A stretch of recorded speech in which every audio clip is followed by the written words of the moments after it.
Morning, everyone. Didn't I see you at the airport? What's up, man? How you finding Brazil? Pretty good. I mean, maybe a little tired this morning. Just woke up literally 15 minutes ago, but other than that, pretty good. What are you thinking about this fight, right? Obviously, Gilbert's a serious talent, probably one of the most underrated guys in the division. Are you here to sort of show that you're both the most underrated two in the division? Yeah, I mean, at the end of the day, we're both fighting for a position at this point. Like, I know his goal is to eventually get to another title shot. My goal is the same as well. It just so happened that he and I happen to have the clash for that position right now. When I initially called him out after my last fight, it wasn't for anything else other than the fact that he was the number 5 guy, and it got me closest to where I was trying to go. So going into this fight on Saturday, I know what's at stake. I know what this fight brings, and I'm ready for all of it. Are you sort of expecting the crowd reaction to sort of not be on your side? Is that something you've had to care about in training, or is it just something you're like, once we're in there, it doesn't matter? Yeah, I mean, fortunately, I've been to Brazil 3 times prior to this to fight here, so I kind of know what to expect from the crowd. But to be honest with you, once we get going, once punches start flying, you kind of tune all that out anyway. Once we get locked in with one another, locked in the cage, it's all about business at that point. So the crowd noise kind of tends to fade out, and you don't pay attention to it as much. What do you get with a win here? You know, he's already saying he's got names like Belal Muhammad, Hamzat, title shot after this. What about you? I'm sure you want those same sort of names. What do you plan with a win? For sure, we're not looking too far ahead, but immediately after this is Belal Muhammad after this fight. I mean, for me, that's a personal fight. For me, that's a fight that was literally over 10 years in the making between he and I. And right now, with what's at stake as far as like getting into title contention, I feel like that's a fight that makes a lot of sense. So, like I said, without looking too far ahead, Gilbert Burns on Saturday. If it perfectly well scenario, will be that. What's personal about that fight for you? Just the history of it. Like, we both came up in the Chicago fight scene together way back in like 2008, 2010. So to be back here 15 years later to still have that fight be something that hasn't happened yet will be like coming full circle for me. Where do you find success on Saturday night? Everywhere. I mean, to be honest with you, I really love this matchup. I mean, I feel like I match up great against Gilbert. He's a tough dude for sure. His last fight definitely showed that he's not a guy that's going to fold and quit by any means. But I know I can bring that pressure. I know I can put him on that pressure where he looks for a way out, and look forward to bringing that to him on Saturday night. You know, some might look at this and say Gilbert's going to try to get it on the ground. You know, they might think that maybe he has a better ground game. Is the plan to keep the fight standing? And what do you think of his striking? And do you find that he's equally dangerous on the ground and standing? Yeah, I mean, I think he's pretty well rounded. I mean, and that's the thing that made this fight camp so interesting, because I couldn't just focus on one area of it. Like, I've seen him knock guys out, seen him win decision, I've seen him submit guys. So knowing that he's pretty well rounded, knowing that he's not going to quit easily, knowing all those things going into this fight, definitely forced me to kind of hold myself accountable in training camp. I mean, I literally went through and tried to put myself through the most uncomfortable scenarios possible. Like, I mean, I even spent some of this camp training out in Philadelphia with guys like Sean Brady and Jeremiah Wells, just because I know the pressure those guys bring. I know their fighting style and that kind of thing. So with the way I prepare for this fight, both physically and mentally, I don't really care where it goes. I'm very confident I can get it done.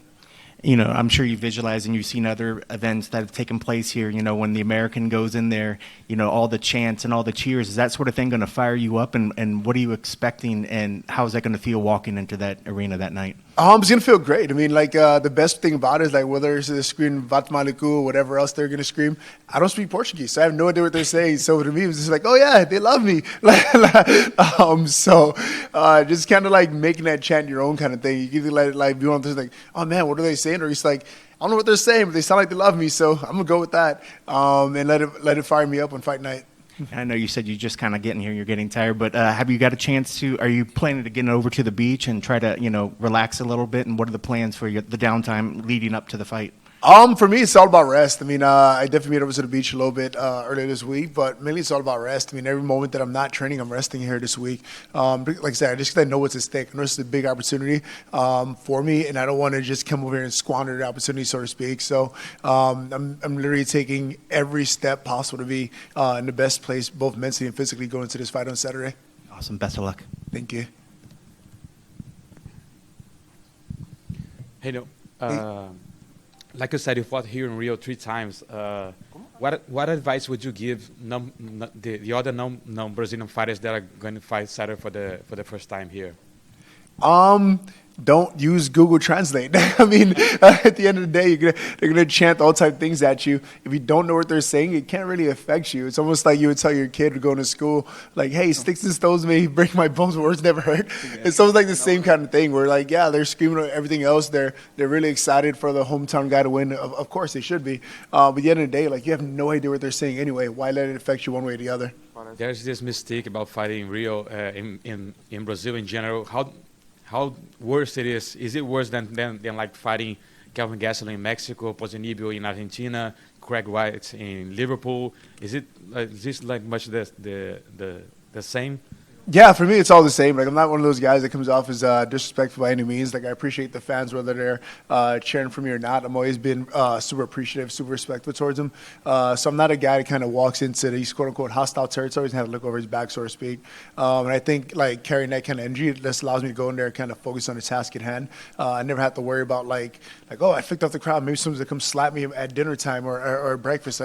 It's something I've never done or whatever. So though it's always been like rooting against you, so to speak, there's always been the crowd on the other guy's side kind of thing. But I never felt as if I was like completely out of it, so to speak. So like even in going to Mexico to beat Kelvin Gastelum, going to England to beat Craig White, it's always been like chance afterwards supporting what I've done and that kind of thing. And that's kind of what I focus on more so than all the negative things that may happen. Just kind of show up, be respectful, get the job done, and you'll win some fans along the way. You went into fighting in Rio, and those losses were against Damian Maia and Sergio Moraes. They are both jiu-jitsu guys. How do you compare Gilbert Burns' jiu-jitsu to theirs? Like, Gilbert Burns is a more complete fighter. Like, his stand-up is better than the other one. But how do you compare? Yeah, he's definitely more well-rounded than those other two guys. But like for me, I feel like all those experiences kind of brought me to this point here. Like even if I go back and look at the Sergio Moraes fight to the Damian Maia fight, Damian Maia was arguably a better grappler than Sergio Moraes. And going into that fight, it was literally the exact same submission that got caught in the Sergio Moraes fight. Damian Maia attempted it in our fight, and I was able to recognize and defend it. Unfortunately, I couldn't defend the second, third one, but I was able to actually recognize that and defend it and move on from that fight or whatever.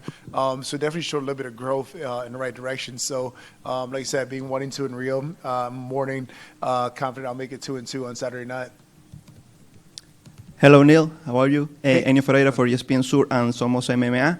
You already have the record for most wins on the welterweight division.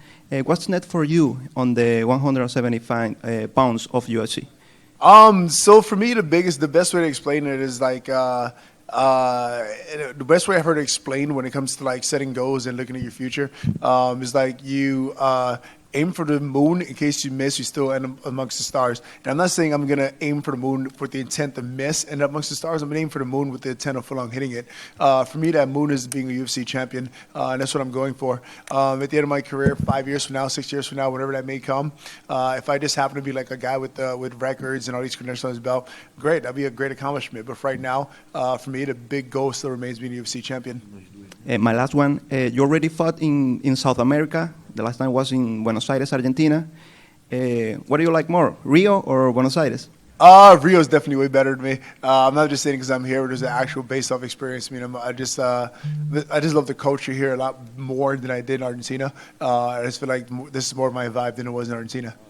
Thank you very much. Yep, no problem. Cool. Thank you guys. Have a good one.